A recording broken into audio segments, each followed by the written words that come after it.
Bibellæserringen har fået nyt navn. Vi hedder nu Bibelnøglen.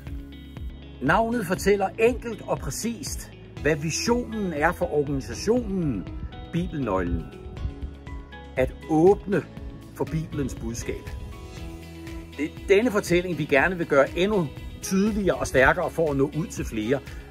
Og så slipper vi samtidig af med ringen, som vi har en oplevelse af, at tiden er løbet fra. Vi håber, at mange af vores abonnenter, medlemmer og brugere vil tage rigtig godt imod de her ændringer, som vi implementerer her i løbet af efteråret, og at det må blive redskaber for fornyet bibelglæde i hverdagen for mange og for flere.